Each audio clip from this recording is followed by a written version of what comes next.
In a Pacific Heights mansion, a 72-year-old grandmother faced the ultimate family betrayal. What started as Sunday dinner took a shocking turn when her son demanded she leave so his family could move in. Zenaida Jenkins wasn't your typical widow. For 30 years, she had built a real estate empire from nothing, known for strategic thinking that earned her millions. When she encountered David's ultimatum with nothing but an enigmatic smile, he had no idea he was walking into a trap 5 years in the making.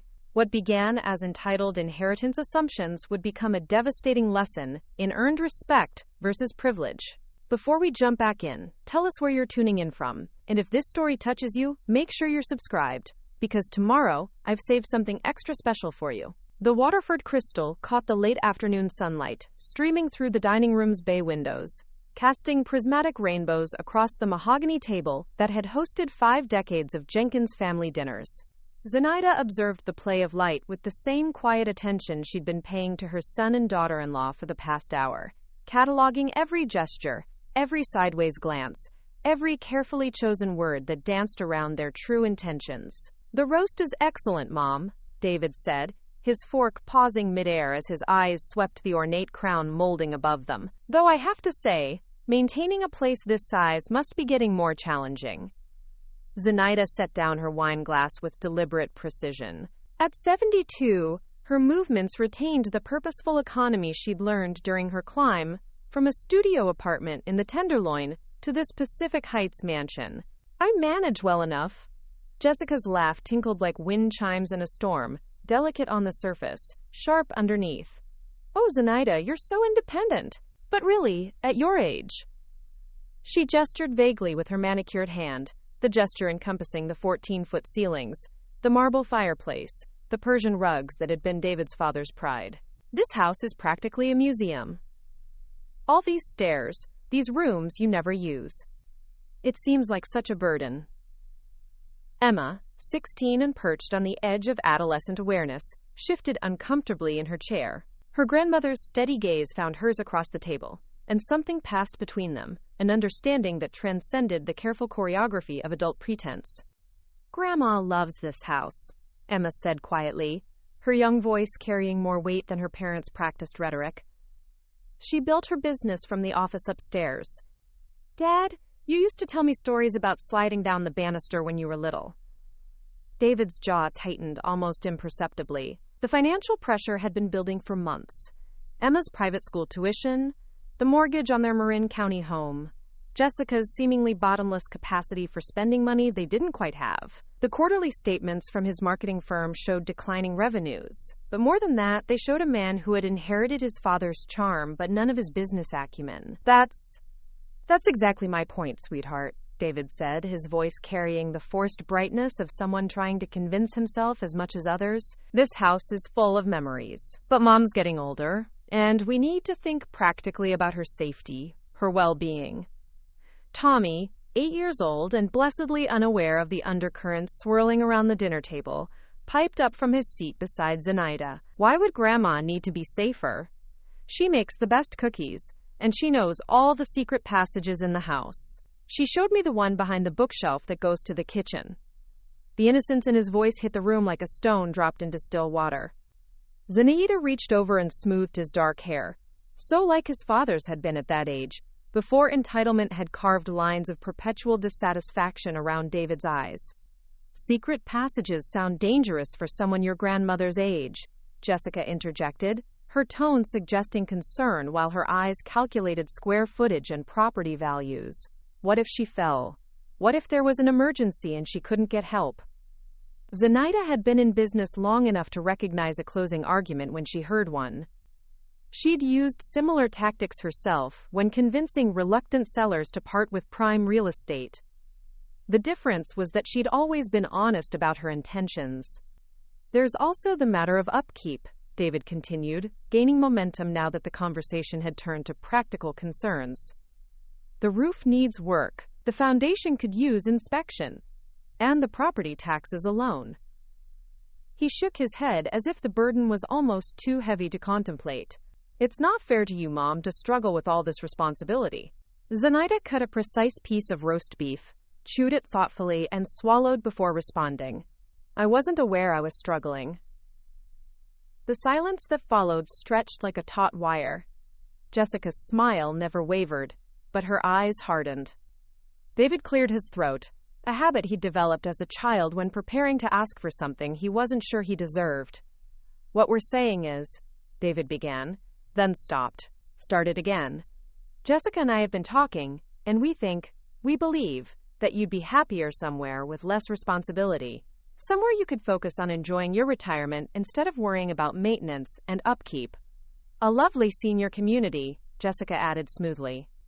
There's one in Sonoma with beautiful gardens and a wonderful activities program. You'd make so many friends. Emma's face had gone pale. You want to put Grandma in a home? Not a home, David said quickly. A community.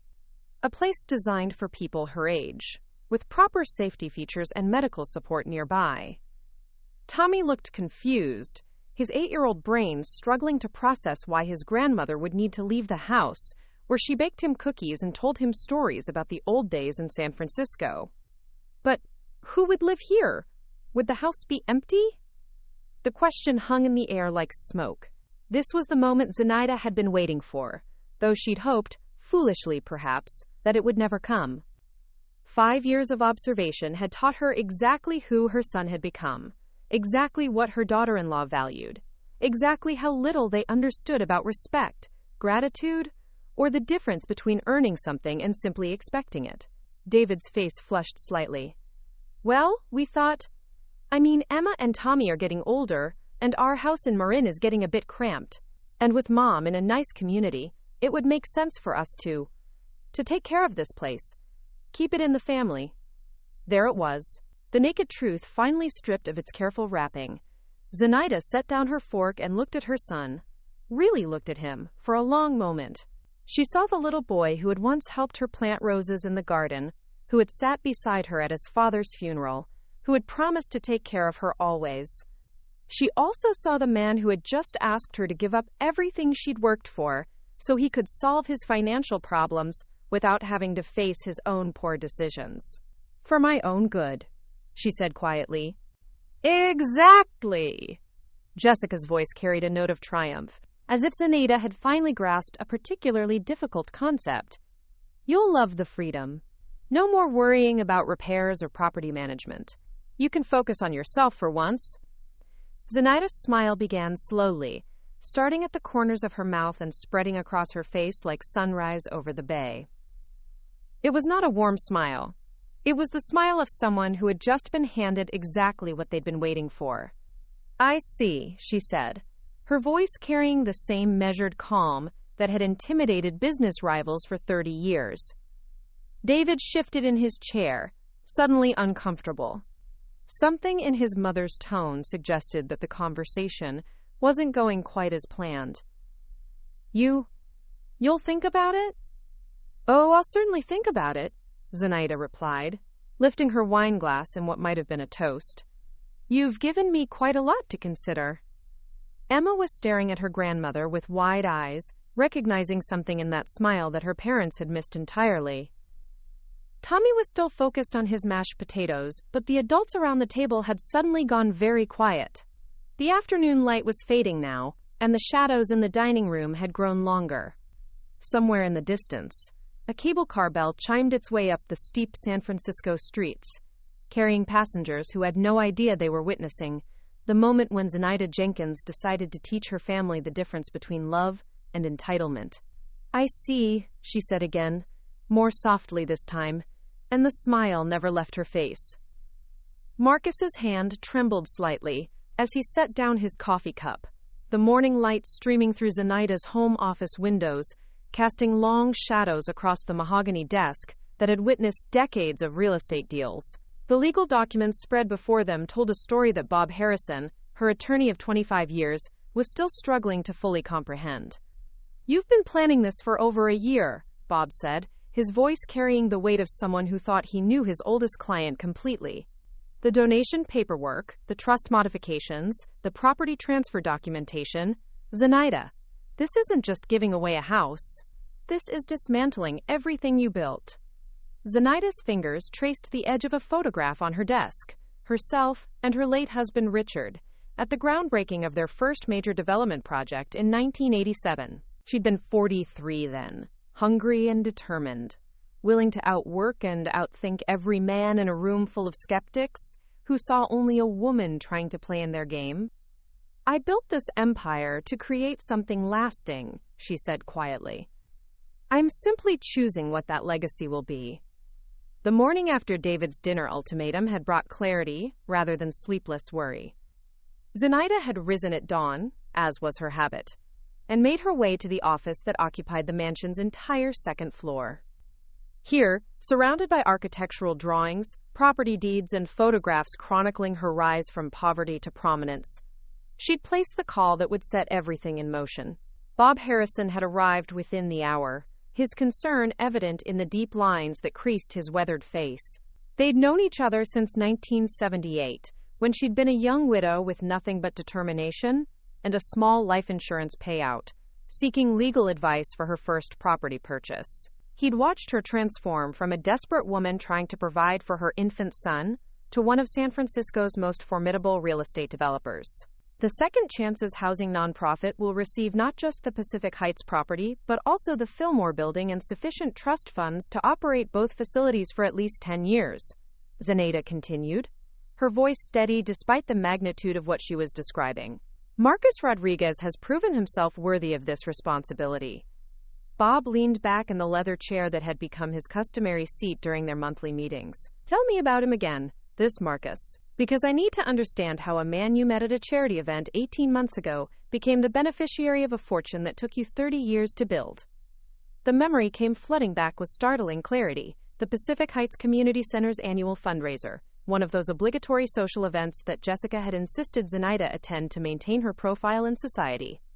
She'd been standing near the silent auction display, politely enduring the superficial conversation of acquaintances who saw her primarily as a source of potential donations, when she'd overheard a young man. Marcus Rodriguez had been 28 then, lean and intense, with the kind of focused energy that reminded her of herself at that age. He wasn't polished in the way that David had become, no expensive suit or practiced networking smile. Instead, he possessed something rarer. Authentic conviction backed by personal experience and practical knowledge. He was explaining how transitional housing could break the cycle of homelessness for young adults leaving foster care. Zenaida told Bob, her eyes distant with the memory. Not just providing a roof, but creating a community where they could learn life skills, build relationships, develop the stability most of us take for granted. When someone asked about funding challenges, he didn't give them a rehearsed pitch. He talked about sleeping in his car at 19, about the social worker who helped him find his first apartment, about the difference between charity and investment in human potential. She'd approached him after his impromptu presentation, introducing herself simply as someone interested in his work. Marcus had looked her directly in the eyes when they spoke, not assessing her wealth or social position, but genuinely listening to her questions about his program's methodology and success rates. "What struck me most was his gratitude," Zenaida continued. "Not the performative thankfulness that people offer when they want something, but genuine appreciation for every person who had helped him along the way." He spoke about his foster parents, his mentor at community college, the nonprofit director who gave him his first job, as if their faith in him was a debt he could never fully repay, only pay forward. Bob made notes on his legal pad, but his expression remained troubled. "Zenaida, I understand the appeal of his story, but you're talking about giving away your life's work based on 18 months of acquaintance. What about David? What about your grandchildren?" The question hung between them like smoke from an extinguished candle. Zenaida rose from her desk and walked to the window overlooking the garden, where she'd spent countless hours with Emma and Tommy, teaching them about the plants Richard had loved, sharing stories about the old San Francisco that existed before tech money transformed the city into something she barely recognized. 3 months ago, David called to cancel Tommy's birthday dinner, she said, her voice carefully controlled. Not postpone, cancel. Because Jessica had accepted an invitation to some society fundraiser she deemed more important than her son's 8th birthday. When I suggested we reschedule, David laughed and said, "Mom, you know how Jessica is about these things. Family stuff can always wait." Bob winced. He'd known David since childhood, had watched him grow from a sweet boy into a man who seemed to drift through life expecting things to simply work out in his favor. Last Christmas, Emma asked if she could volunteer at a homeless shelter instead of attending Jessica's elaborate party. Zenaida continued. Jessica told her that charity work was, quote, inappropriate for someone of her social position, and that she needed to focus on, quote, maintaining family appearances. When Emma persisted, David sided with his wife, telling his daughter that her grandmother's bleeding heart tendencies weren't something she should emulate. The memories came faster now, each one a small cut that had accumulated into something deeper over the past 5 years. David's casual dismissal of her volunteer work as, quote, a phase, Jessica's complaints about the burden of holiday gatherings at the mansion. The way both of them had begun speaking about her future as if she were already incompetent, already a problem to be managed, rather than a person to be respected. 6 months ago, I overheard Jessica on the phone with her sister, discussing their inheritance timeline, Zenaida said, turning back to face Bob. She was complaining that I was being selfish by not moving to senior living, that my stubbornness was preventing them from accessing their rightful assets. As if my death was simply an inconvenient delay in their financial planning. Bob set down his pen, understanding beginning to dawn in his eyes. You've been testing them.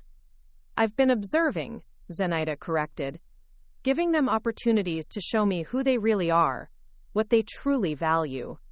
Every birthday they missed, every volunteer event they dismissed, every conversation where they treated my home as their inheritance rather than my life's work. They were telling me exactly where I stood in their priorities. She returned to her desk and picked up another photograph. This one showing Marcus at the Second Chances facility, surrounded by young adults who were clearly more than just clients to him.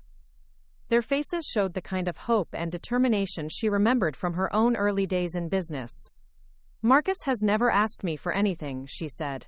Not once. When I started attending his program's events, volunteering occasionally, he welcomed my participation without ever making me feel like a donor to be cultivated. He treats everyone, from former foster children to wealthy benefactors, with the same respect and genuine interest. But Zenaida, Bob pressed, what happens when David finds out? This will destroy your relationship with him, possibly permanently. She was quiet for a long moment, considering the weight of that possibility. The silence in the office was broken only by the distant sound of San Francisco traffic and the ticking of the antique clock Richard had given her for their 10th anniversary. Bob, what relationship are we protecting? She asked finally. One where I'm valued only for what I can provide? Where my opinions are dismissed? My choices questioned?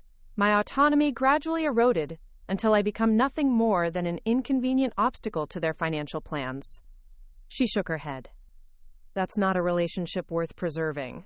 Bob gathered the documents, his movements heavy with the knowledge that he was about to execute legal arrangements that would irrevocably change the Jenkins family dynamics. When do you want to finalize everything? Today, Zenaida said without hesitation.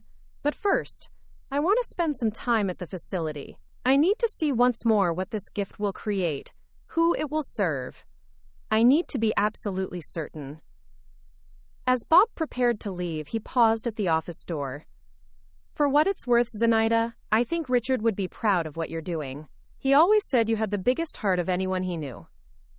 After he left, Zenaida sat alone in the office where she'd built her empire, surrounded by the tangible evidence of 30 years of strategic thinking and calculated risks.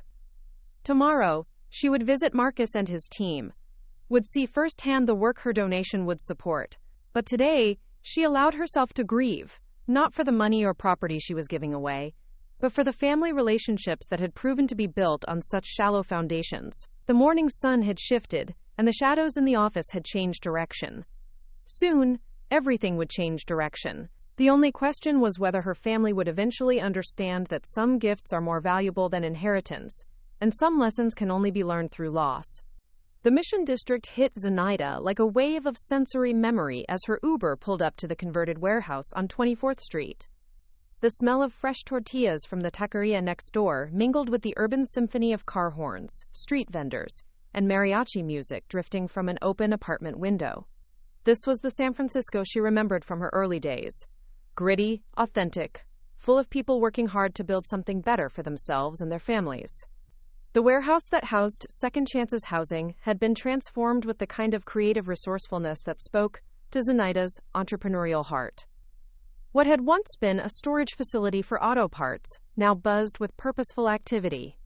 Young adults moved through the space with the focused energy of people who understood that opportunity was precious and not to be wasted. Preparing and narrating this story took us a lot of time, so if you are enjoying it, subscribe to our channel. It means a lot to us. Now back to the story. Marcus Rodriguez appeared at the entrance before she'd even reached the door, his face lighting up with genuine pleasure at her unexpected visit. At 30, he carried himself with the quiet confidence of someone who had earned every ounce of respect he commanded. But his smile still held traces of the foster kid, who had learned early that gratitude was a survival skill. "Mrs. Jenkins," he said, extending his hand with the same direct eye contact that had impressed her at their first meeting. "This is a wonderful surprise. Perfect timing, actually. We're just finishing up our weekly house meeting." Inside, the warehouse's industrial bones had been softened with warm lighting, comfortable furniture, arranged in conversation clusters, and artwork created by the residents themselves. The space managed to feel both communal and respectful of individual privacy. No small feat when housing 23 young adults transitioning from foster care to independent living. Zenaida's trained eye automatically assessed the layout, noting the efficiency of the design, the careful attention to both function and dignity. This wasn't charity housing that screamed of institutional neglect. This was a home, albeit one shared by many. "The architects donated their services," Marcus explained, following her gaze. "When people understand what we're trying to accomplish here, they want to be part of it. Not for tax breaks or recognition, but because they see the potential in these kids that society usually writes off." A young woman approached them, moving with the contained energy of someone accustomed to responsibility. Lily Nguyen was 24, but her eyes held the depth of someone who had navigated far more than her years would suggest. Her black hair was pulled back in a practical ponytail, and she wore jeans and a Second Chances t-shirt with the unself-conscious comfort of someone who had found her place in the world. "Mrs. Jenkins, I'm so glad you could visit," Lily said, her voice carrying a slight accent that hinted at her Vietnamese heritage. "Marcus has told us so much about your support for our work. Would you like to see what we've built here?" As they walked through the facility, Zenaida found herself transported back to her own early days of property development. That electric feeling of seeing potential realized, of witnessing spaces transform lives rather than simply house bodies. But this was different from her commercial projects. Here, the transformation was fundamentally human. The residential area consisted of small but complete studio apartments, each with its own bathroom, kitchenette, and living space. Young adults had personalized their homes with photographs, plants, books, artwork. The small treasures that announced their intention to build real lives rather than simply exist. "Everyone starts in our transitional program," Lily explained, as they paused outside one apartment where the door was decorated with a carefully tended herb garden growing in recycled containers. 6 months to 2 years, depending on individual needs. We provide case management, life skills training, educational support, job placement assistance. But most importantly, we provide community. Through an open door, Zenita glimpsed a young man hunched over textbooks at a small desk, his concentration so intense that he didn't notice their passing. Another apartment revealed a woman cooking something that filled the hallway with the rich aroma of garlic and cumin, her infant daughter bouncing contentedly in a high chair nearby. "That's Maria," Marcus said quietly. "Aged out of foster care at 18, pregnant and homeless. She lived in her car for 3 months before finding us. Now she's 6 months from completing her nursing degree, and her daughter will never know what it feels like to be without a stable home." They moved into the common areas. A commercial kitchen where residents took turns preparing community meals, a computer lab where young adults worked on resumes and college applications, a childcare room where several toddlers played under the supervision of older residents who had completed early childhood development training. The living room buzzed with conversation as the house meeting concluded. Zenaida observed the dynamics with the keen attention she'd once applied to business negotiations. These weren't grateful recipients of charity maintaining respectful distance from their benefactors. These were young adults engaged in the messy, complicated work of building lives and community together. "Mrs. Jenkins," called out a young man with intricate tattoos covering his forearms and kind eyes that lit up when he smiled. "I'm Deshawn. Marcus told us you might visit sometime. Thank you for caring about what we're doing here." Before she could respond, others joined the conversation. Ashley, 19, who had been homeless for 2 years before finding second chances and was now studying to become a social worker. Carlos, 22, who had started a small landscaping business and employed 3 other program graduates. Keiko, 25, who is finishing her teaching credential and volunteered in the children's program during her free time. Each story was different, but Zenaida recognized common threads: resilience forged in adversity, gratitude that wasn't performative but bone deep, and a fierce determination to not just survive but to thrive. More than that, she saw something that had been missing from her own family dinners for years: authentic connection. "The thing is," Ashley was saying, her voice carrying the passion of someone who had found her purpose, "I know what it feels like to have nowhere to go, nobody who cares if you make it or not. When I was 17 and aged out, I thought I was completely alone. Finding this place didn't just give me housing, it gave me family." Lily nodded, her expression thoughtful. "For most of us, family isn't about blood, it's about who shows up, who believes in you when you don't believe in yourself, who celebrates your victories and supports you through your failures." The words hit Zenaida with unexpected force. She thought about David's absence from Tommy's birthday, about Jessica's dismissal of Emma's volunteer interests, about the way both of them had begun treating her home as their inheritance rather than her sanctuary. "Mrs. Jenkins," Deshawn said, "Marcus told us you built your own business from nothing, that you know what it's like to start with just determination and work your way up. That means everything to us, knowing that someone who understands the struggle believes in what we're trying to do." Marcus guided them toward his office, a modest space tucked into a corner of the warehouse that somehow managed to feel both professional and welcoming. The walls were covered with photographs: program graduates at college graduations, residents at job sites, families formed within the Second Chances community. "This is what I wanted you to see," Marcus said, pulling out a detailed architectural plan. "Our expansion proposal. With stable funding, we could serve 50 families instead of 23.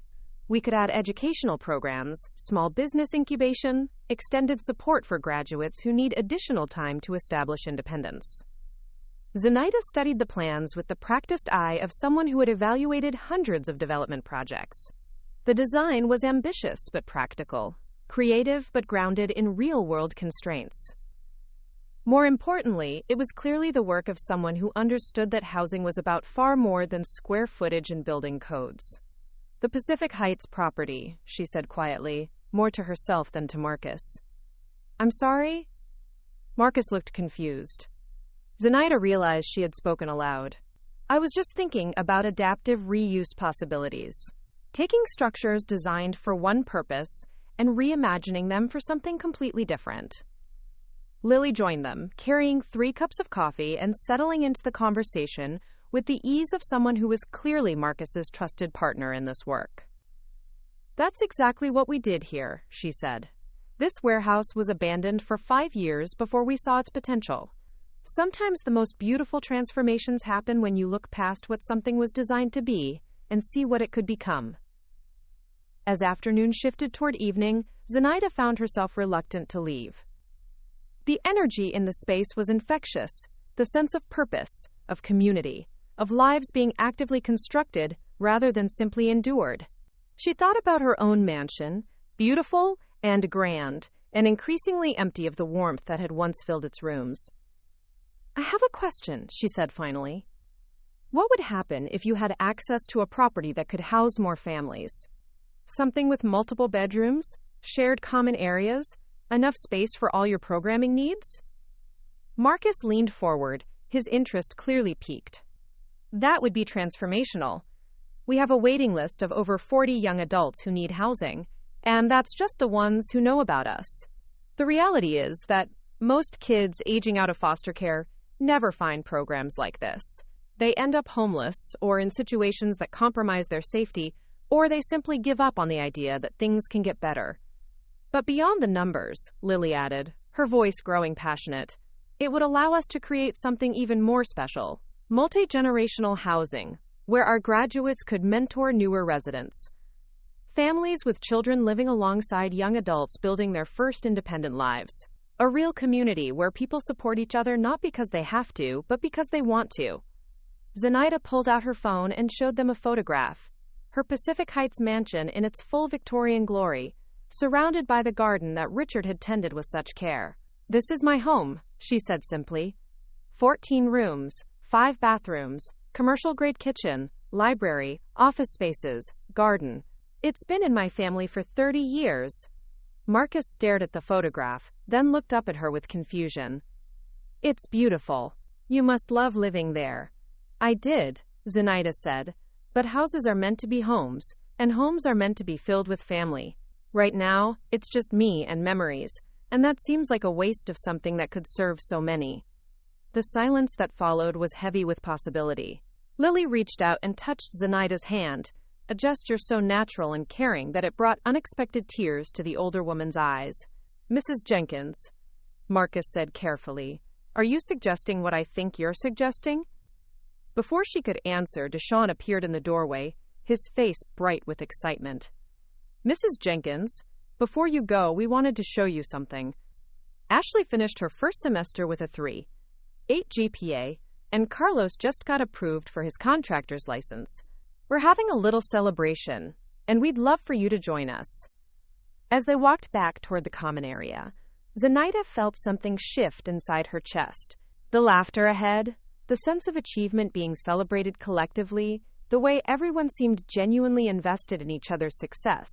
This was what family was supposed to feel like. The celebration was simple. A cake from the nearby panaderia, cheap champagne, heartfelt toasts that spoke to dreams deferred but not abandoned.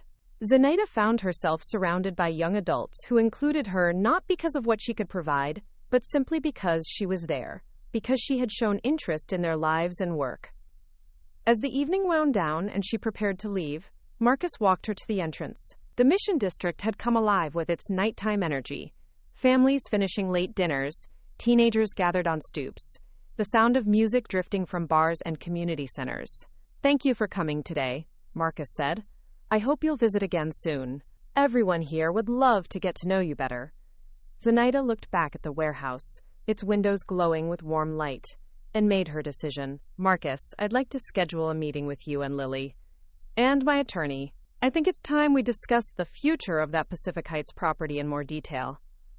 His eyes widened as the implications of her words sank in. Mrs. Jenkins, are you sure? Something like that. It would change everything. Yes, she said, her voice carrying the same quiet certainty that had guided her through 30 years of business decisions. It would change everything. And maybe that's exactly what needs to happen. Emma's backpack hit the marble floor of the foyer with a familiar thud as she called out her customary after-school greeting. Grandma, I'm here! The mansion's acoustics carried her voice up the grand staircase and through the high-ceilinged rooms. But today there was no immediate response. Unusual for Zenaida, who typically appeared within moments of Emma's arrival, armed with homemade cookies and genuine interest in her granddaughter's day. The 16-year-old made her way through the familiar geography of her grandmother's home, past the formal living room where she'd learned to play chess, beyond the library where Zenaida had read to her countless stories, up the wide staircase with its polished banister that had once provided thrilling rides during childhood visits. The house felt different today, charged with an energy Emma couldn't quite identify. Grandma, she called again, pushing open the door to Zenaida's home office. The room was empty, but Emma's attention was immediately drawn to the papers scattered across the mahogany desk. Her grandmother was usually meticulous about organization, every document filed with precision that reflected her business background. This chaos was completely out of character. Emma approached the desk with the curiosity that had always defined her relationship with her grandmother. Unlike her parents, who seemed to find Zenaida's stories about the old days tedious, Emma had always been fascinated by the woman who had built an empire from nothing, who had navigated a man's world with intelligence and determination that her granddaughter secretly hoped to inherit. The letterhead on the top document caught her attention immediately: Harrison and Associates, attorneys at law. Below it, words that made her stomach clench with sudden understanding: property donation agreement and second chances housing nonprofit, and most shocking of all, her grandmother's Pacific Heights address listed under donated assets.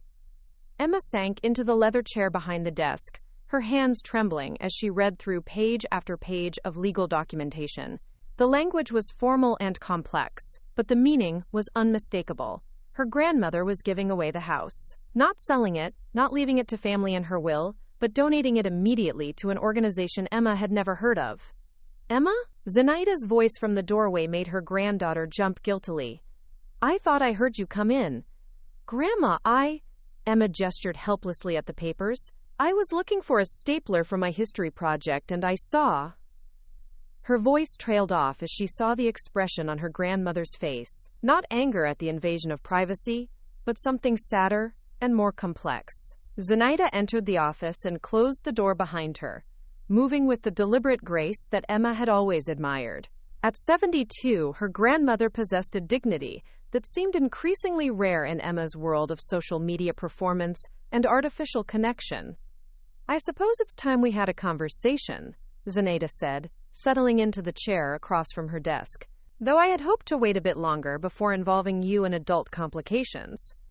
Emma's mind raced with questions, but the one that emerged carried all the confusion and hurt of a 16-year-old trying to understand why her world was shifting beneath her feet. Are you sick? Is that why you're doing this? No, sweetheart. I'm not sick. Zenaida's voice carried the gentle firmness that Emma remembered from childhood explanations about difficult topics.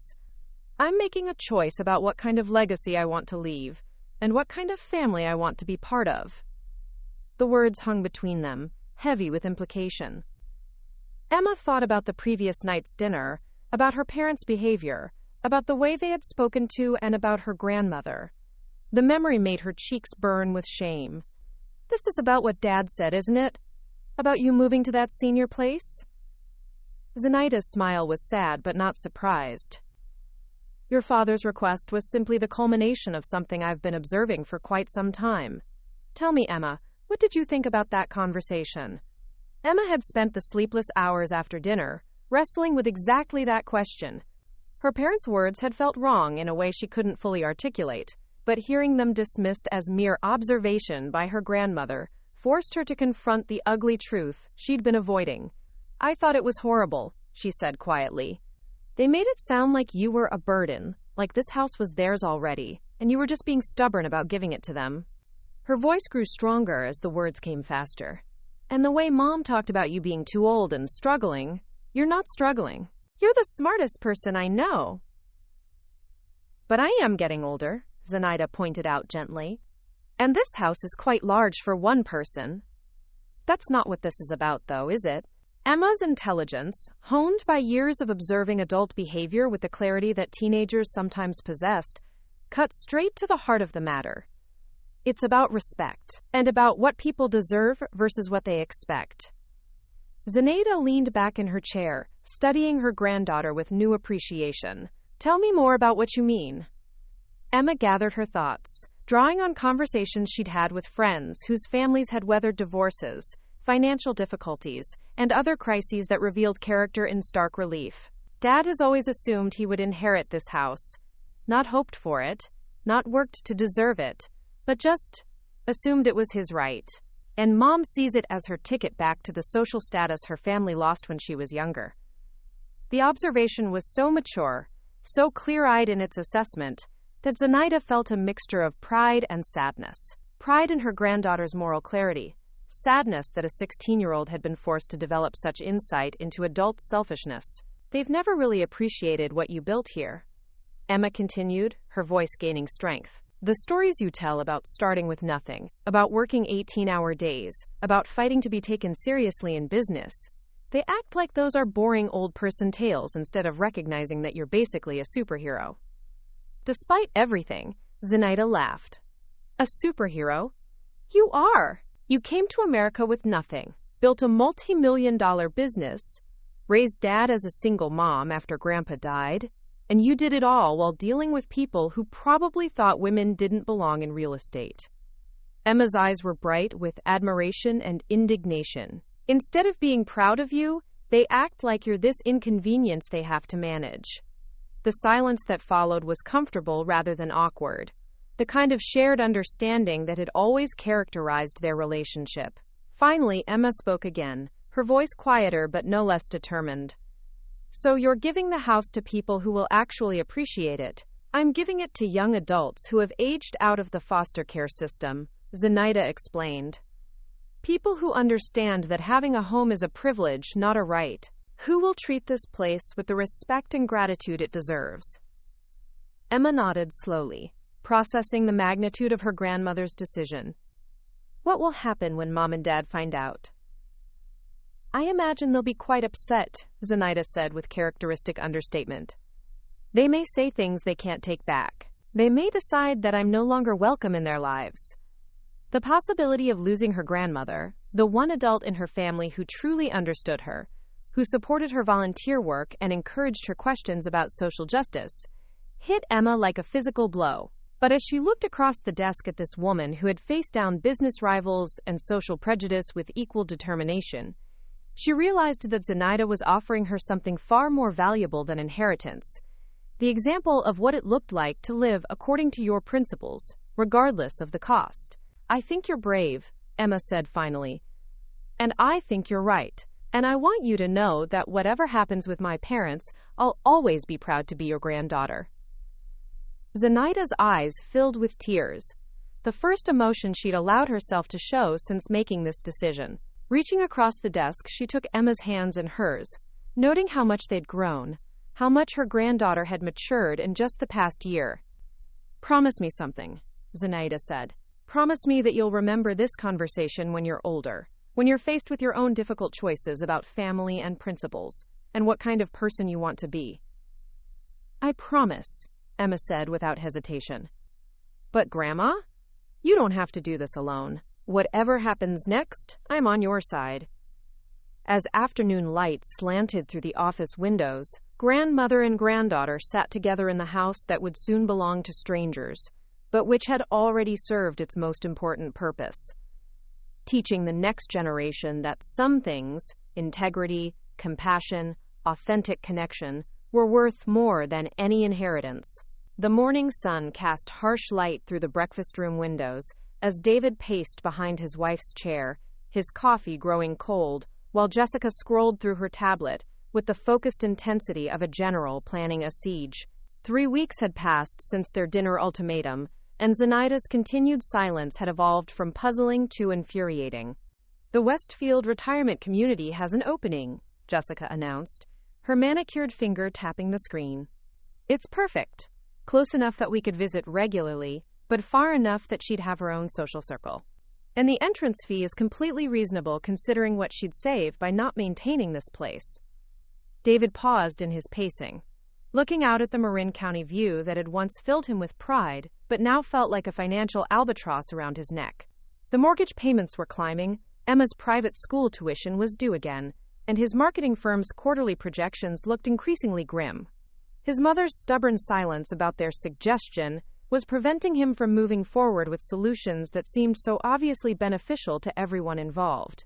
Maybe we should invite some of her friends over for coffee, Jessica continued, her voice carrying the artificial sweetness she used when discussing strategy.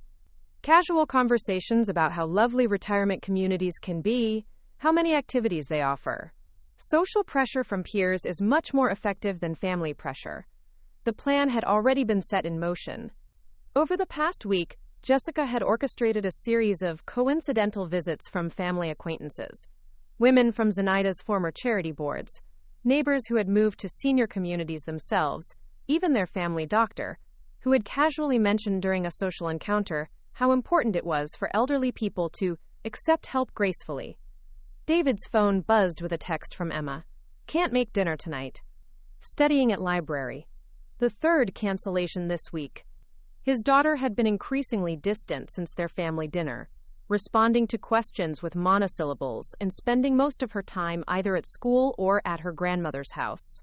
"Emma's avoiding us," he said, setting down his phone with more force than necessary. "She's 16, Jessica replied dismissively. "Teenagers go through phases. She'll come around once she realizes that what we're doing is in everyone's best interest." But David wasn't convinced. Emma had inherited her grandmother's intelligence and her grandfather's stubborn streak. Her disapproval carried weight that his wife couldn't seem to grasp, though he wasn't sure he understood it himself. The sound of contractors' trucks rumbling up their neighbor's driveway made David wince. The Hendersons were renovating their kitchen, a project that had been casually mentioned at the country club as costing only $200,000.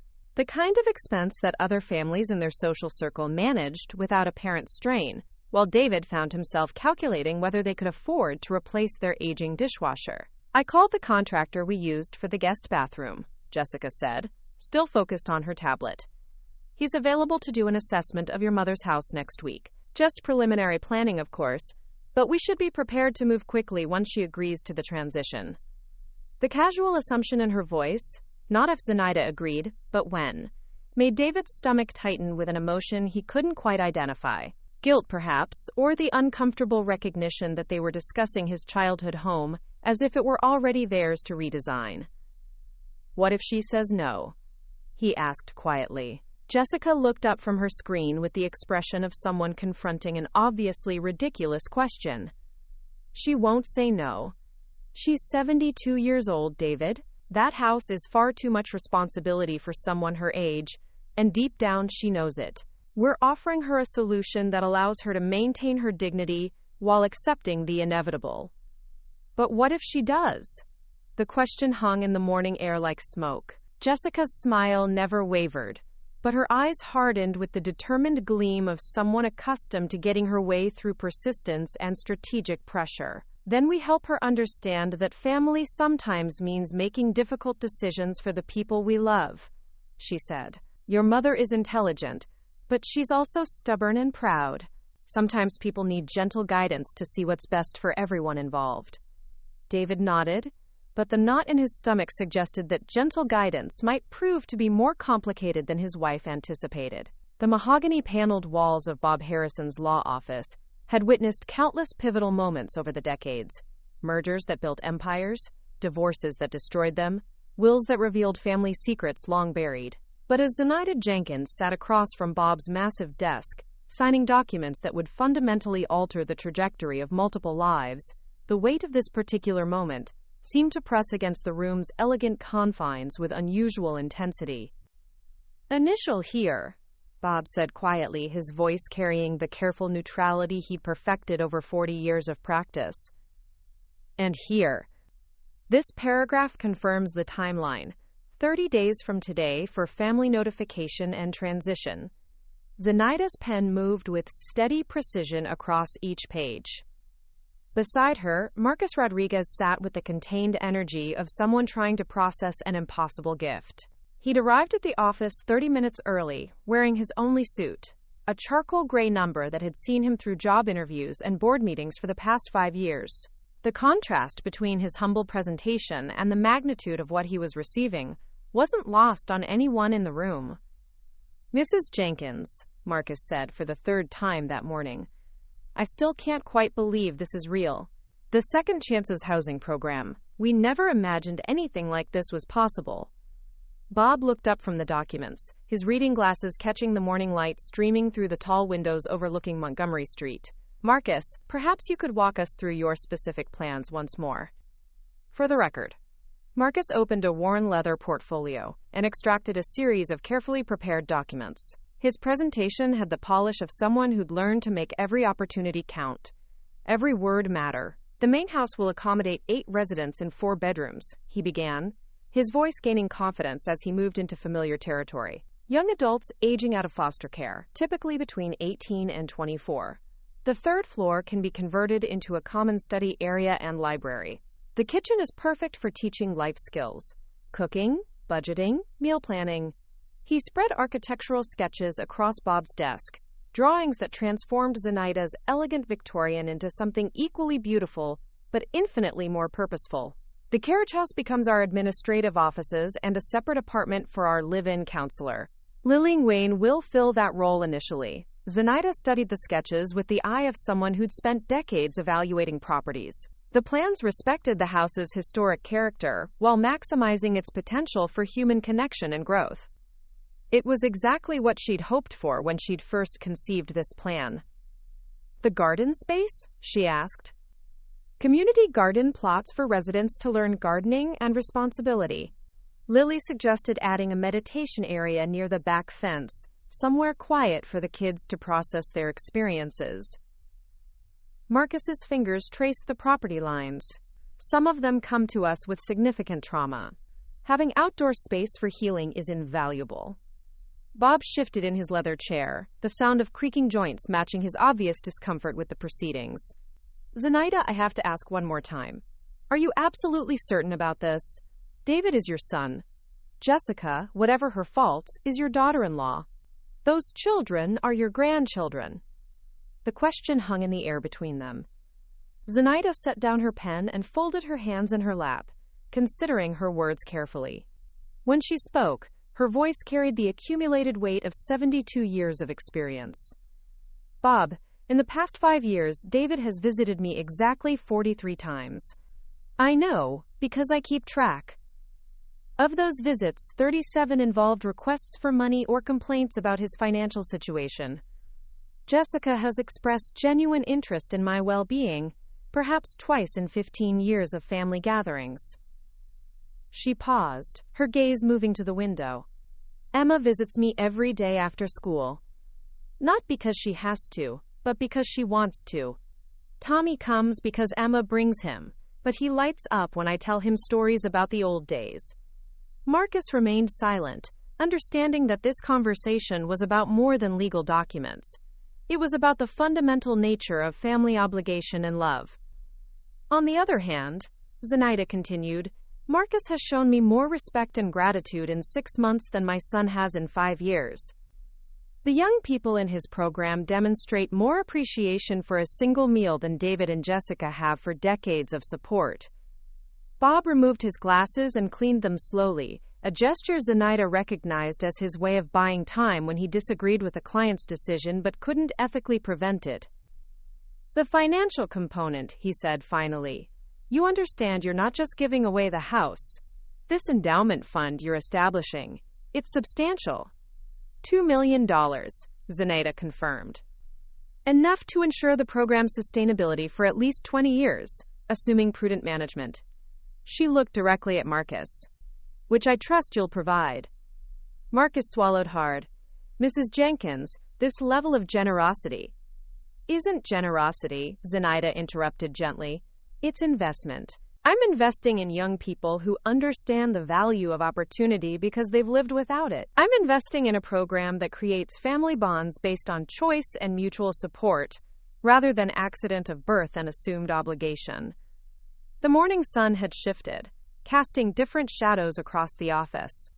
Bob gathered the signed documents into a neat stack, each page representing another step away from the life Zenaida had known, and towards something entirely new. The notification process, Bob said reluctantly.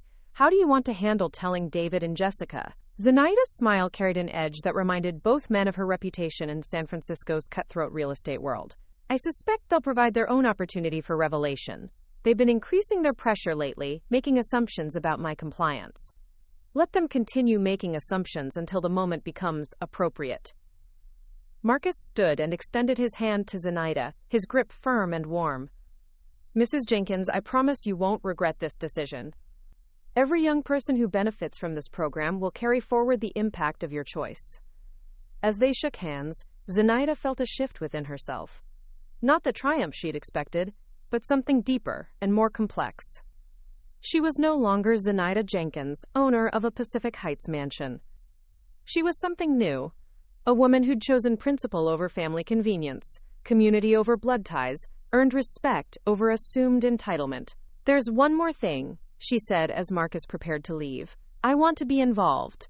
Not managing the program, that's your expertise, but I want to know these young people. I want to share meals with them, hear their stories, Maybe tell a few of my own.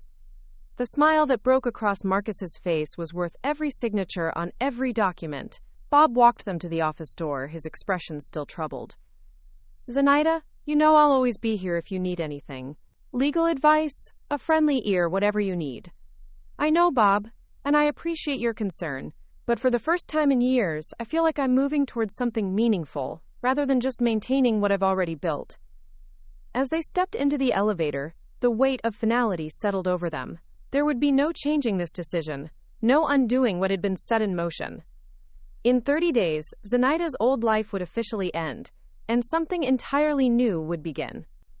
The last signature had been placed, the die had been cast. Now came the most challenging part, telling her family that their assumptions about inheritance and entitlement had been catastrophically wrong. The sound of heavy boots on the Victorian's front porch announced David and Jessica's arrival 3 hours earlier than expected. Zenaida glanced up from her morning tea, noting the aggressive cadence of their footsteps and the way Jessica's voice carried through the beveled glass door, sharp, impatient, proprietary. They'd brought contractors. Mom, we're here, David called as he pushed through the front door without knocking, his voice carrying the forced cheerfulness of someone who believed he was delivering good news. Behind him came Jessica, followed by 2 men in work clothes carrying measuring tapes and clipboards. Zenaida remained seated in the morning room, her teacup steady in her hands despite the acceleration of her heartbeat. This was the moment she'd been preparing for. The inevitable collision between their assumptions and her reality. She'd imagined this scene dozens of times, but she hadn't expected them to bring an audience. Mom, you remember Jake Morrison from Morrison Design? David gestured toward the taller contractor, his smile wide and confident. He did the Pattersons' kitchen renovation. And this is Steve Chen, the structural engineer. Emma looked up from her homework at the kitchen table, her eyes immediately narrowing as she took in the scene. Tommy continued coloring at the far end of the table, humming softly to himself, blissfully unaware that his family was about to detonate.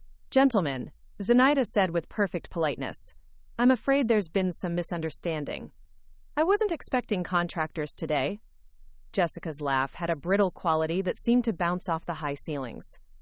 Oh, Zenaida, we wanted to surprise you. We've been working with Jake to design some absolutely gorgeous updates for the house.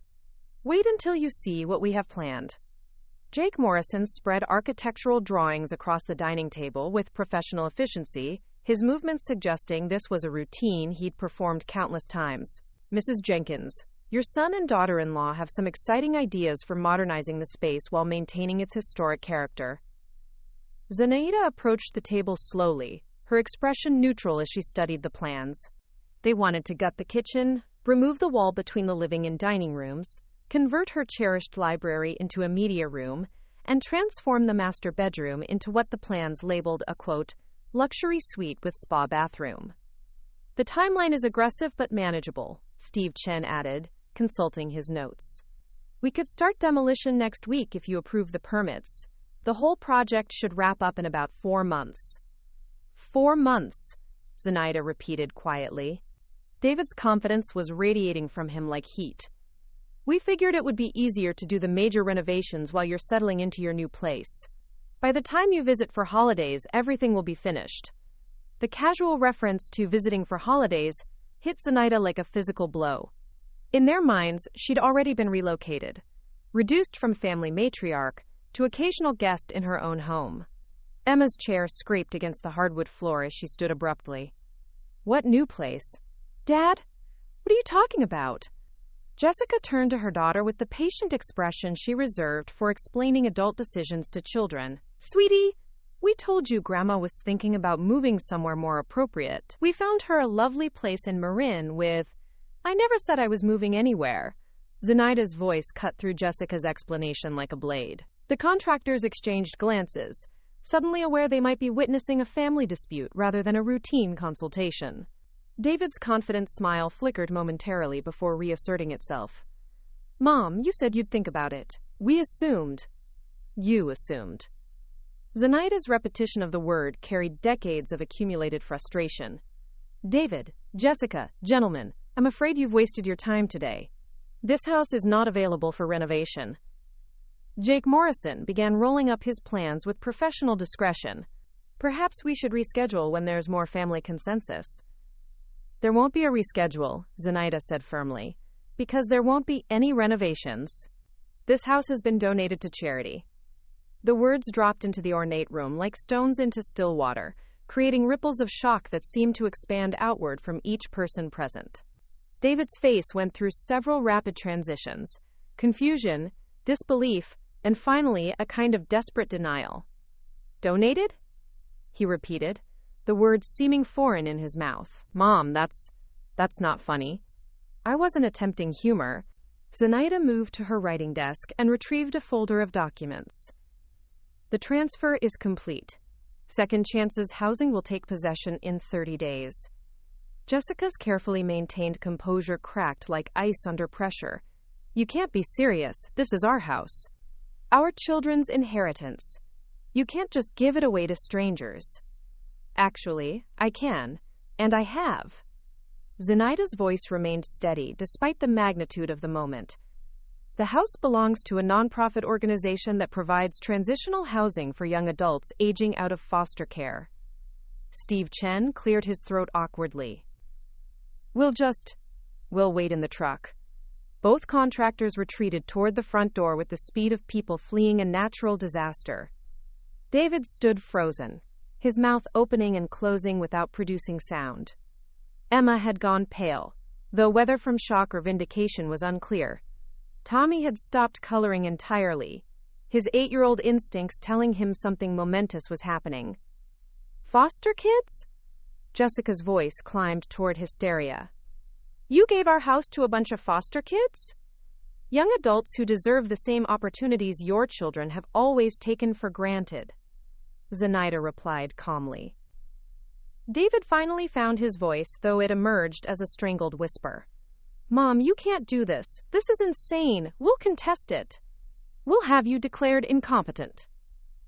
Zenaida's smile was sharp as winter sunlight. Bob Harrison prepared all the documentation. 3 doctors certified my mental competency. The transfer is irrevocable. Emma moved closer to her grandmother, her teenage face set in lines of fierce determination. Good for you, Grandma. Jessica whirled on her daughter. Emma, don't you understand what this means? Your college fund, your future? My future doesn't depend on inheriting houses I never earned, Emma shot back. Unlike some people, I plan to make my own way. The accusation hung in the air like smoke. David's face flushed red as his financial desperation transformed into rage. How dare you? After everything we've done for you, after all the years of caring for you. Caring for me? Zenaida's laugh was genuinely amused. David, you visit when you need money. Jessica complains about my cooking, my decorating choices, my very existence in this house. That's not caring. That's tolerance until inheritance. Tommy's small voice cut through the adult fury. Why is everyone yelling? Grandma, are you going away? The question stopped the argument cold. Zenaida knelt beside her youngest grandchild, her voice gentle. I'm moving to a smaller place nearby, sweetheart. But I'll still see you whenever you want. Will the new kids like the haunted room story? Before Zenaida could answer, Jessica exploded. There won't be any stories because you won't be seeing him. If you think you can steal our inheritance and still play grandmother. Jessica. David's voice carried a warning, but it was too late. Emma stepped between her mother and grandmother, her young face blazing with righteous anger. Don't you dare threaten Grandma. She doesn't owe you anything. This is her house, her decision. Emma, you don't understand the complexity, David began. I understand perfectly. You wanted to force Grandma out of her own home so you could live here for free. Well, congratulations. She's leaving. But the house isn't yours. Jessica's mask of civility finally shattered completely. You ungrateful little. This affects your future too. Your inheritance, your security. I don't want an inheritance built on making my grandmother homeless, Emma said quietly. The words echoed in the sudden silence. David stared at his daughter as if seeing a stranger, while Jessica's face cycled through expressions of rage, disbelief, and dawning horror at the reality of their situation. Zenaida stood slowly, her movement drawing all eyes. When she spoke, her voice carried the quiet authority of someone who had built an empire and could destroy one just as easily. I think we're finished here. David, Jessica, I suggest you focus on your own financial situation rather than counting on inheritances that were never guaranteed. She paused, her gaze encompassing both of them. You have 30 days to accept this reality and decide whether you want to remain part of this family on its actual terms, or whether your relationship with me was always conditional on what you thought you'd eventually inherit. The challenge hung between them, like a gauntlet thrown down. David's mouth worked soundlessly, while Jessica's eyes filled with tears that seemed more frustrated than sorrowful. It was Emma who broke the silence, moving to stand beside her grandmother. I know which choice I'm making, she said simply. The battle lines had been drawn. The revelation was complete. Now came the harder question: whether this family could survive the truth. The silence that followed David and Jessica's stormy departure felt different from any quiet the Victorian mansion had ever held. Zenaida stood in her front hallway, watching through the beveled glass as her son's BMW disappeared down the steep Pacific Heights street, taking with it any pretense that their family relationship could survive intact. Emma remained beside her, both of them processing the magnitude of what had just occurred. The grandfather clock in the corner ticked steadily, marking time that felt both suspended and accelerated. The end of one life and the uncertain beginning of another. Are you okay, Grandma? Emma's voice carried the weight of someone far older than 16. Zenaida considered the question carefully. Was she okay? Her son had just threatened legal action. Her daughter-in-law had revealed the depth of her resentment. Her grandson might be forbidden from seeing her. The family she'd built over decades had fractured in a single morning. I'm sad, she said finally, but I'm not sorry. The distinction felt important. Sadness was about loss, about the death of dreams and expectations. Sorry implied regret for choices made. She felt plenty of the former, but none of the latter. Emma nodded as if she understood perfectly. Dad looked like he was going to be sick when you said the house was already donated. Your father has been counting on this inheritance for years, planning his financial recovery around it. Zenaida moved to the window seat where she'd spent countless mornings watching the city wake up. It never occurred to him to ask what I wanted. Mom's probably calling lawyers right now. Let her call. Bob Harrison is very thorough. They sat together in companionable silence, grandmother and granddaughter united by their shared commitment to principles over convenience. Outside, San Francisco carried on its daily business, oblivious to the small domestic revolution that had just occurred within these walls.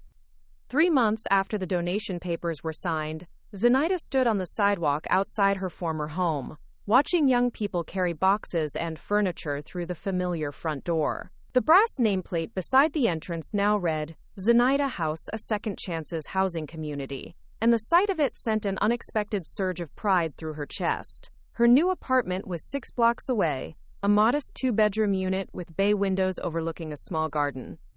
It was perhaps 1/10 the size of the Victorian mansion, but every morning she woke feeling lighter, unburdened by the weight of maintaining appearances and managing family expectations. Mrs. Jenkins! Lily Nguyen's voice carried across the front garden as she emerged from the house, her arms full of flowers from the community garden they'd planted in the backyard. You're just in time for the grand opening ceremony. The transformation was remarkable. Where once Zenaida had maintained formal flower beds that no one was allowed to disturb, raised garden boxes now overflowed with vegetables and herbs. The residents had painted the fence posts in cheerful colors, and wind chimes made from recycled materials hung from the old oak tree's branches. Emma appeared at Zenaida's elbow, carrying a camera and wearing the volunteer t-shirt she'd earned through her weekly work at the house. Grandma, Marcus wants you to cut the ribbon. He says none of this would exist without you. It exists because of all of us, Zenaida corrected, but she followed Emma toward the front porch where a small crowd had gathered. The residents of Zenaida House ranged in age from 18 to 24, each carrying stories of foster care, group homes, and the particular challenges of aging out of the system without family support. Over the past month, Zenaida had shared meals with them, listened to their dreams and fears, and discovered that family could indeed be built on choice rather than blood. Marcus stood on the porch steps, his voice carrying easily over the assembled group. 3 months ago, this house represented something impossible, a dream we never thought we could achieve. Today, it represents something even more powerful, proof that community can be created anywhere people choose to care for each other. Zenaida found herself surrounded by faces that had become dear to her. Carlos, 19, who was studying automotive repair while learning to cook elaborate Sunday dinners. Maya, 22, who painted murals on the upstairs hallway walls and taught younger residents about art therapy.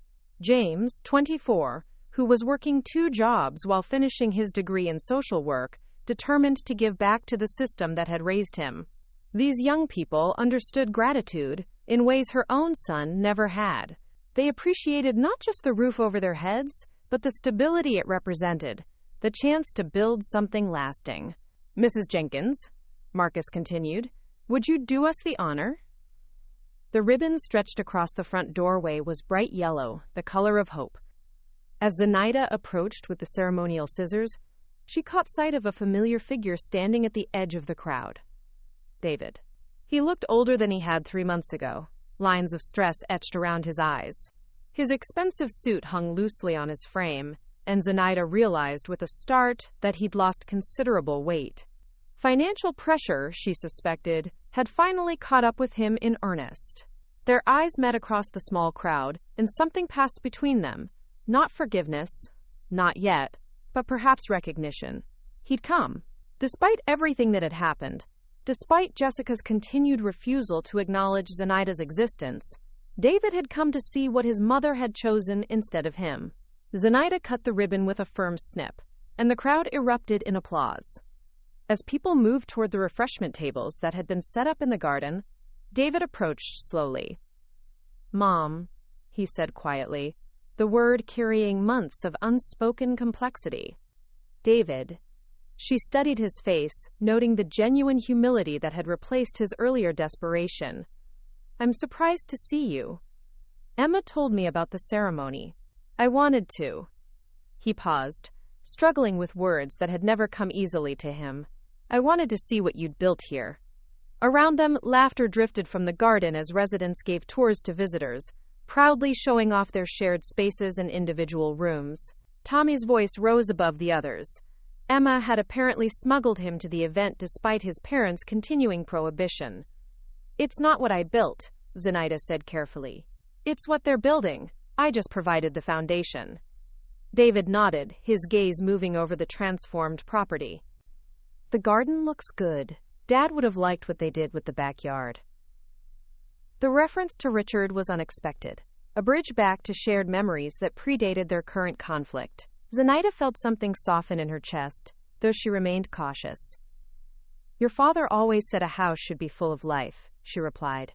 "This place has more life in it now than it's seen in years."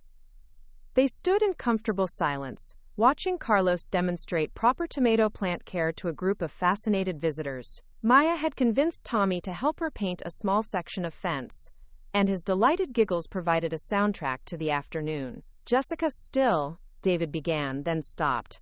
"I know." Zenaida's voice was gentle but firm, "and that's her choice to make. Just as this was mine. I've been thinking about what you said, about earning respect versus expecting it."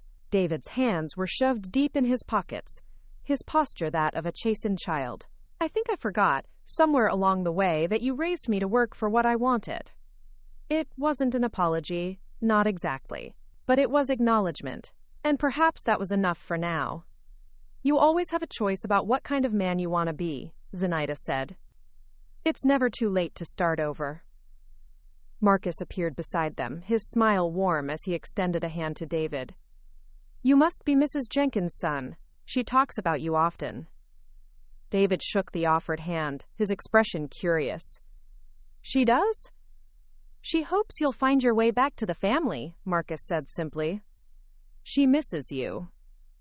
The conversation was interrupted by Emma's approach, Tommy in tow, and both of them grinning. "Dad, you came!" David's smile, when it appeared, was the first genuine expression Zenaida had seen from him in months. "I wouldn't miss seeing what Grandma accomplished." As the afternoon sun slanted through the oak tree's leaves, casting dappled shadows across the garden, Zenaida felt something she hadn't experienced since Richard's death.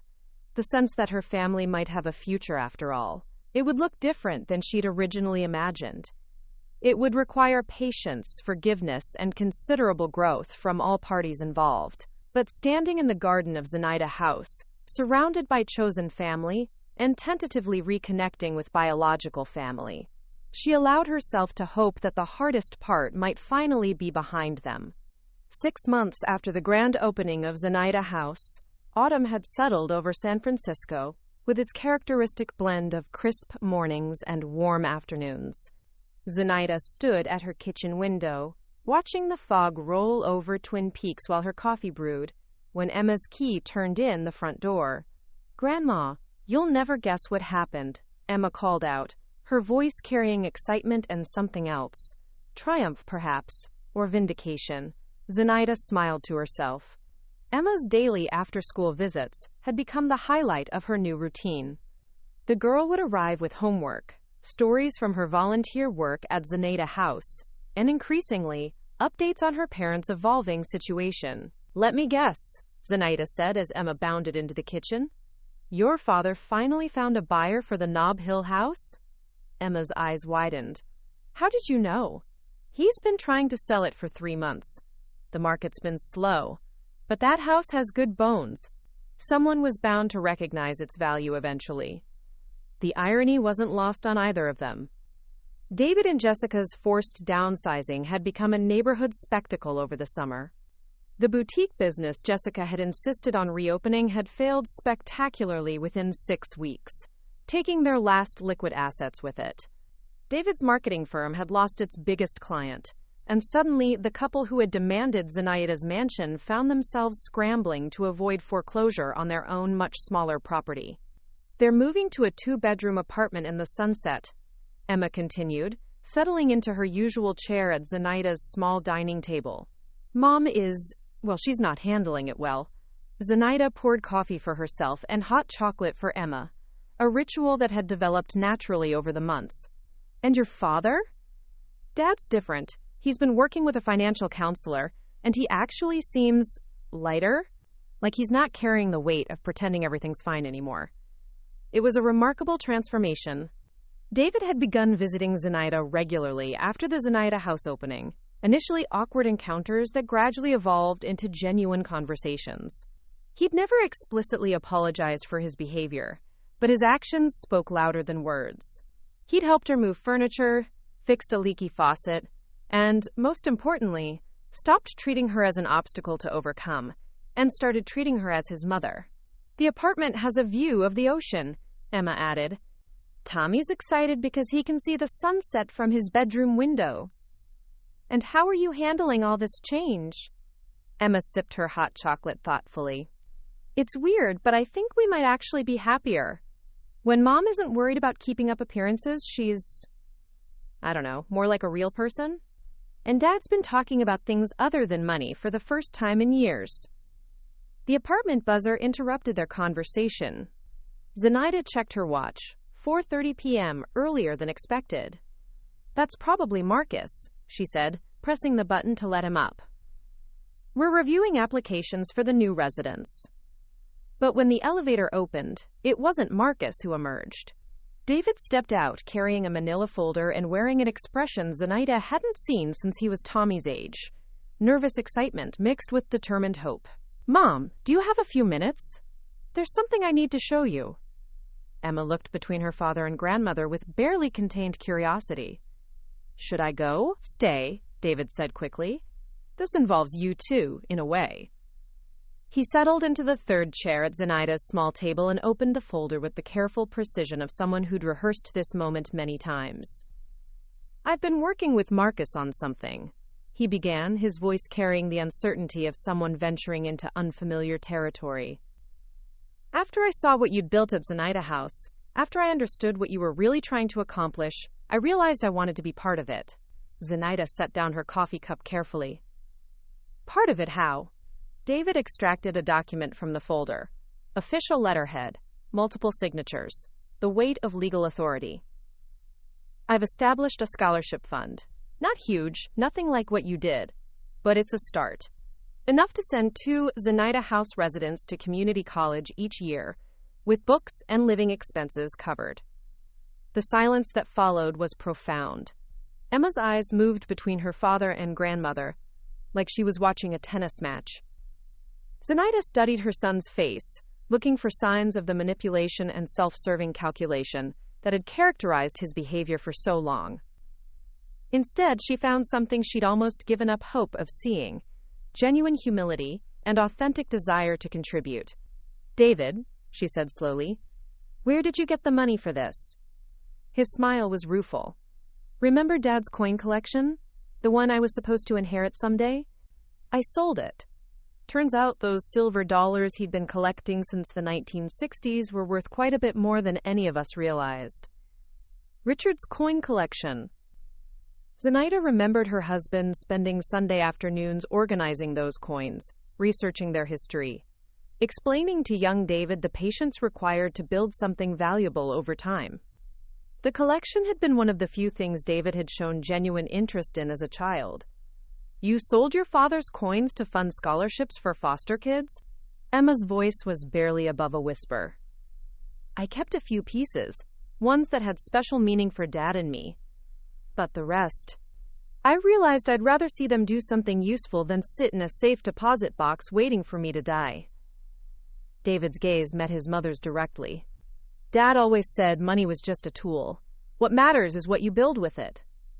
Zenaida felt tears threatening for the first time in months.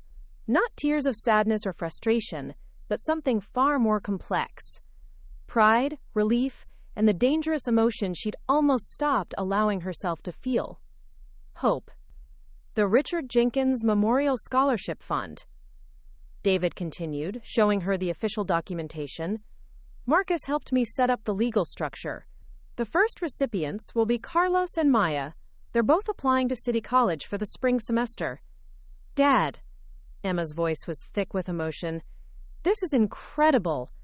"It's a start," David said quietly. "I know I can't undo the way I behaved, the things I said.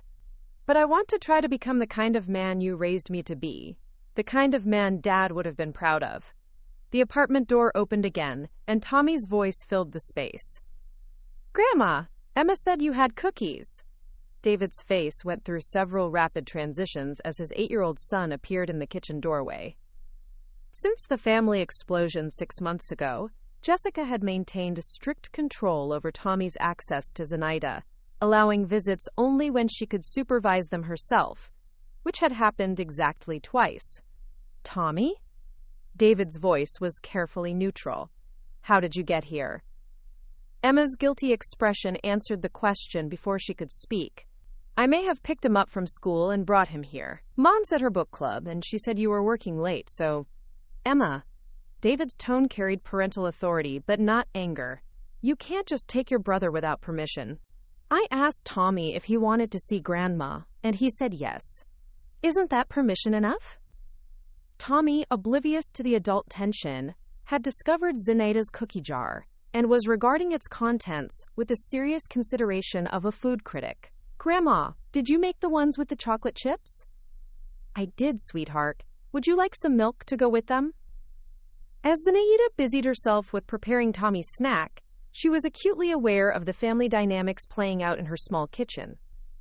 David watching his children with an expression she couldn't quite read.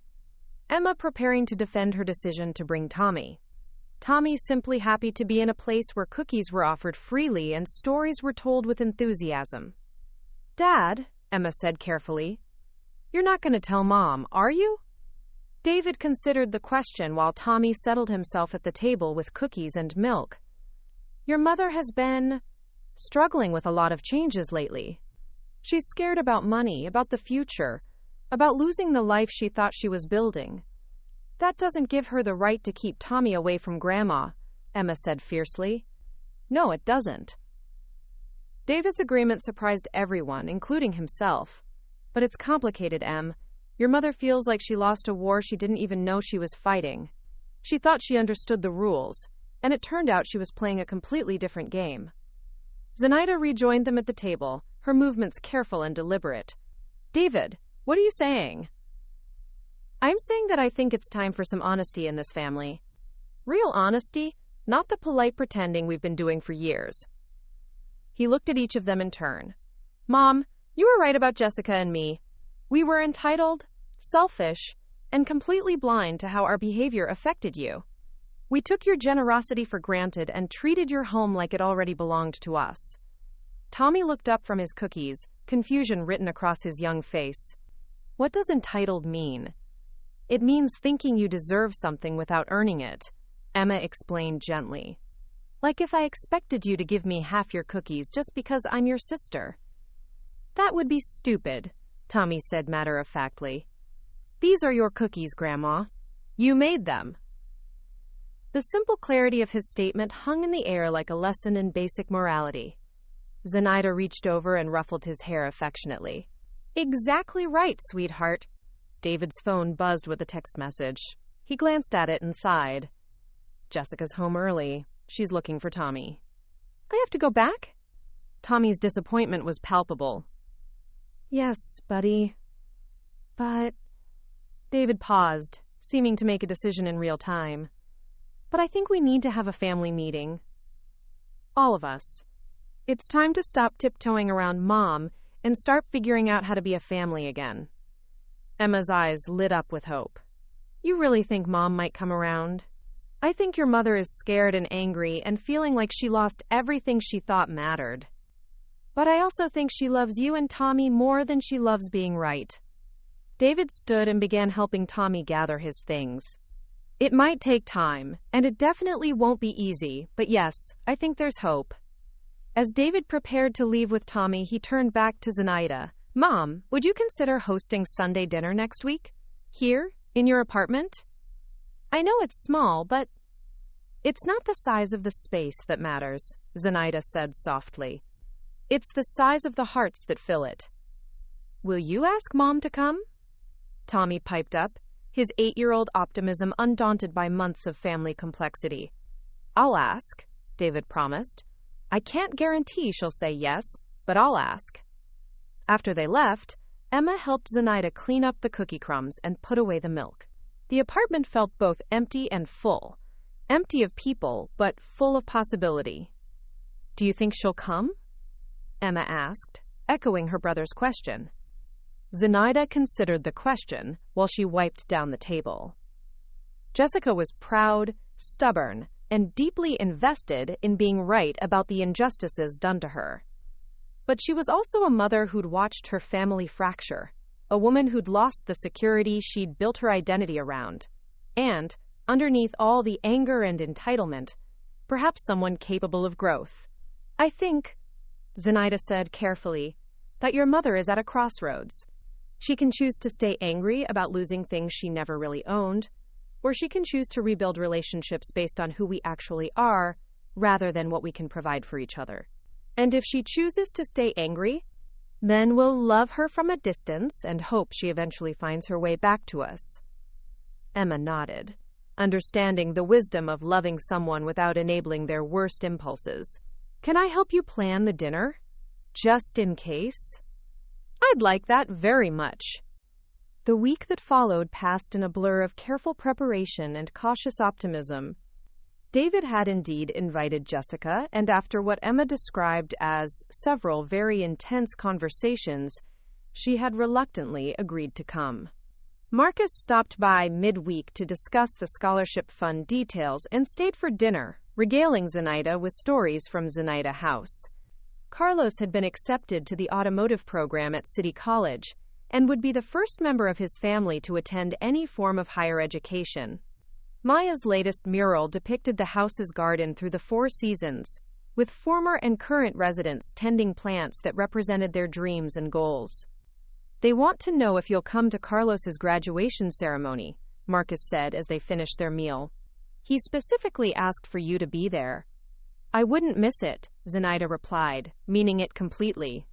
Sunday arrived with the kind of perfect San Francisco weather that made residents forgive the city for all its other challenges.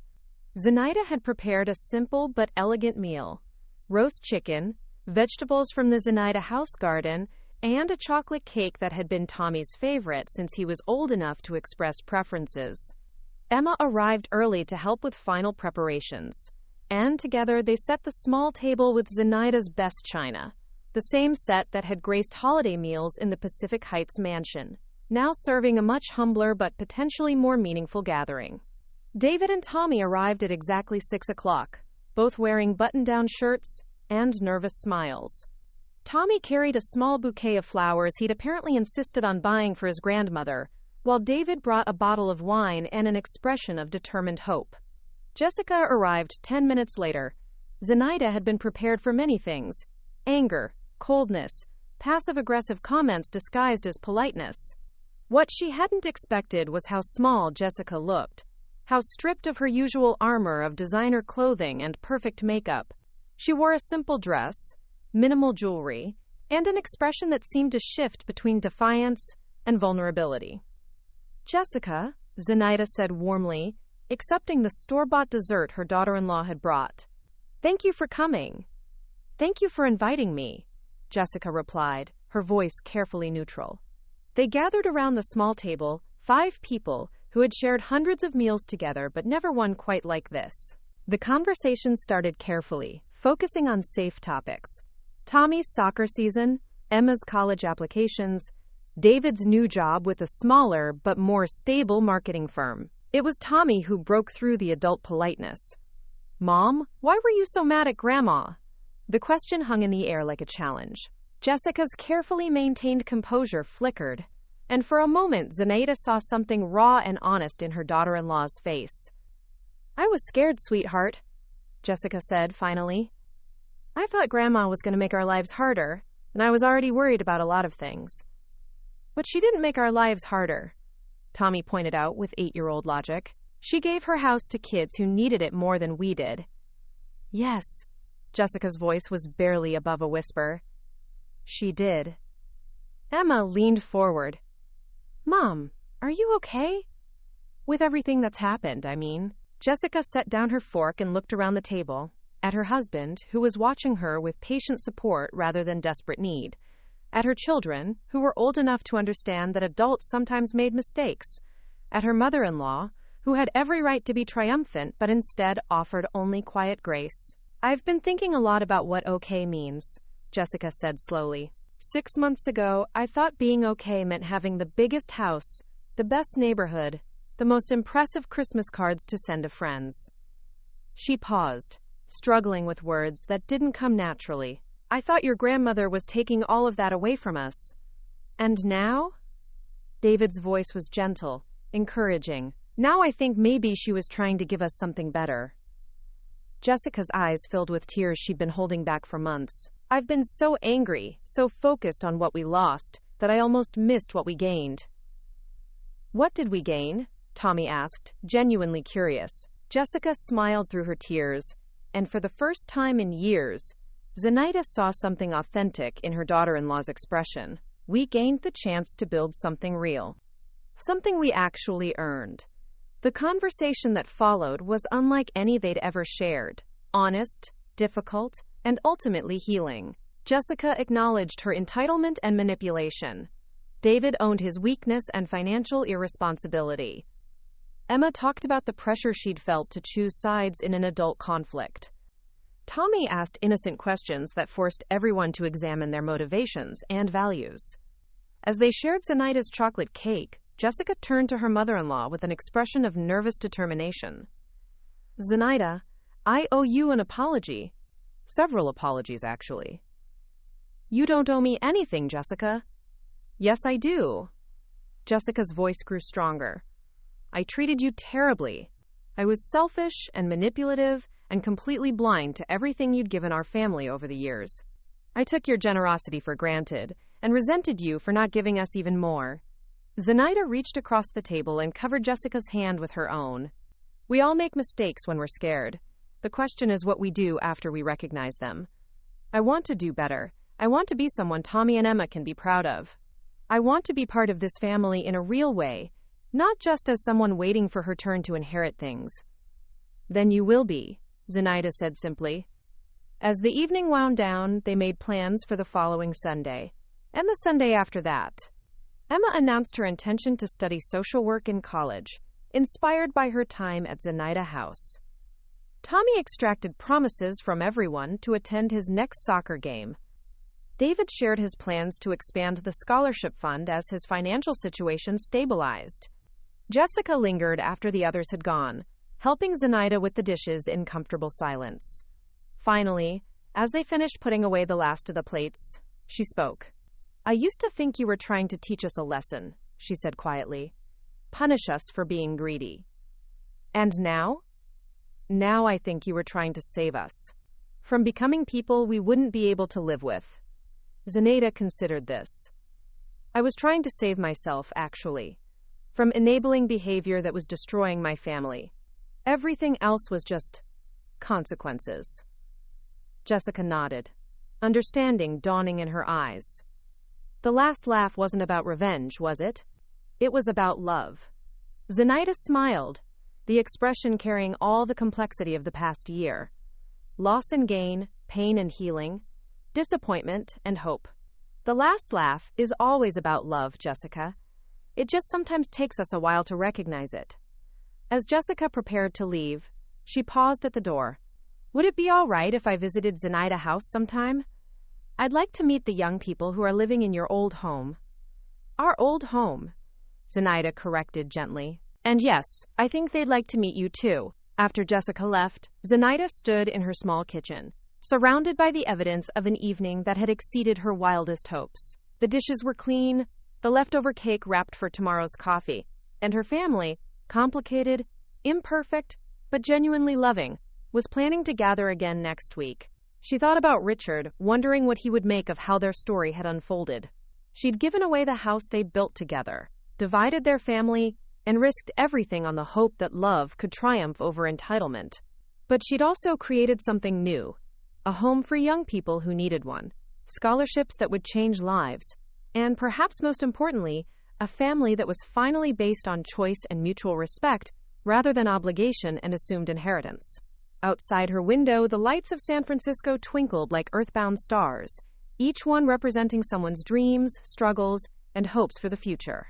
Tomorrow she would visit Zenaida House and have lunch with Carlos before his first day of classes. She would help Maya frame her latest painting and listen to James practice the speech he was giving at a foster care advocacy conference. She would continue building the life she'd chosen, smaller in square footage than her previous existence, but infinitely larger in purpose and joy. The last laugh, she realized, wasn't about winning or losing, revenge or forgiveness. It was about the quiet satisfaction of becoming exactly who you were meant to be, regardless of who tried to stand in your way. And in her small apartment overlooking the city she'd called home for 72 years, Zenaida Jenkins smiled that mysterious smile her family had learned to respect, finally understanding that the best victories were the ones that lifted everyone involved. The last laugh, indeed, was always about love. Up next, you've got 2 more standout stories right on your screen. If this one hit the mark, you won't want to pass these up. Just click and check them out. And don't forget to subscribe and turn on the notification bell so you don't miss any upload from us.